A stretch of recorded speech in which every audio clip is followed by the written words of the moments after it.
వేదనలో దేవుణ్ణి మాత్రమే ఆశ్రయించిన స్త్రీ. మనమైతే వేదనలో ఆ ఎవరు అనే ప్రశ్న ఉంటుంది చూసారా? వేదనలో బాధల్లో మనం అనుకుంటాం, కొన్ని ప్రశ్నలు వేసుకుంటాం. ఎవరు వస్తారు, ఎవరు చెయ్యందిస్తారు, ఎవరు సహాయం చేస్తారు, ఎవరు ఓదారుస్తారు, ఎవరు భుజము తట్టి నడిపిస్తారు, ఎవరు ఆదుకుంటారు, ఎవరు నాకు మేలు చేస్తారు, ఎవరు నా కన్నీరు తుడుస్తారు, ఎవరు నన్ను లేవనెత్తుతారు, ఎవరు ఎవరు ఎవరు అనే ప్రశ్నలు చాలాసార్లు మనం ఏడుస్తూ బాధపడుతూ ఒంటరిగా ఉన్నప్పుడు వేసుకుంటూ ఉంటాం.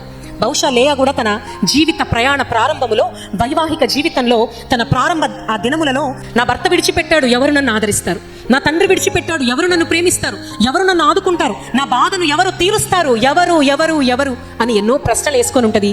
ఆ తరువాత లేయా ఒక నిర్ణయం తీసుకుంది. ఏంటంటే, ఎవరు రారు, ఎవరు నన్ను ఆదుకోరు, నా దేవుడే నాకు ఆశ్రయం. బహుశా యాకోబు నుంచి లేయాకు ప్రభువైన దేవుడు పరిచయం అయి ఉంటాడు కదా.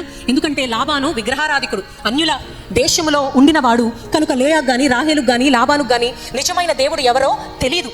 కానీ లేయాకు ఎలా తెలిసింది నిజమైన దేవుడి గురించి అంటే, ఖచ్చితంగా తన భర్త ద్వారా తెలిసి ఉంటుంది. ఆయన బహుశా దేవుని సన్నిధిలో ప్రార్థించేవాడేమో, దేవుని కొరకు ఎదురు చూసేవాడేమో. అప్పుడు లేయా యాకోబును గమనించి ఆమె అనుకుంది, ఈ దేవుడు నిజమైన దేవుడేమో, నా భర్తో నా కుటుంబపు వారో నన్ను విడిచిన దేవుడు నన్ను ఆదుకుంటాడేమో అని.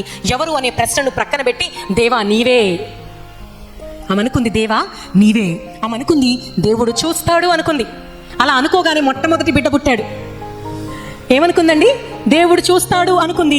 మొట్టమొదటి బిడ్డ పుట్టాడు. ఆయన పేరు రూబేను. ఇప్పుడు చదువుదామా వచనము 29వ అధ్యాయములో 32వ వచనము. లేయా గర్భవతి అయి కుమారుని కని యెహోవా నా శ్రమను చూసి ఉన్నాడు. ఏమనుకుంది? యెహోవా చూస్తాడు అనుకుంది. చూశాడా లేదా?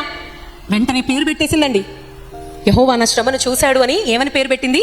రూబేను, మొట్టమొదటి కుమారుడు. ఆ తర్వాత అనుకుంది, ఎవ్వరు నా మొర వినట్లేదు, ఎవరు నా ఏడుపు వినట్లేదు, ఎవరు నా బాధ వినట్లేదు, నా దేవుడు వింటాడు అనుకుంది.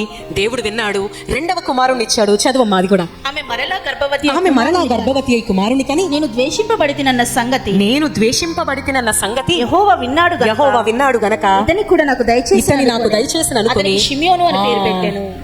లేయా అలా అనుకుంటుందో లేదో, దేవుడు ఒక్కొక్క ఆశీర్వాదం గ్యాప్ లేకుండా ఇచ్చేస్తున్నాడండి. మొదటిగా అనుకుంది, దేవుడు చూశాడు, రూబేను పుట్టాడు. యెహోవా విన్నాడండి. వినగానే రెండవ కుమారుడు షిమ్యోను పుట్టాడు. లేయా ఒక నిర్ణయం తీసుకుంది. ఏంటంటే, ఎవరు రారు, ఎవరు నన్ను ఆదుకోరు, నా దేవుడే నాకు ఆశ్రయం.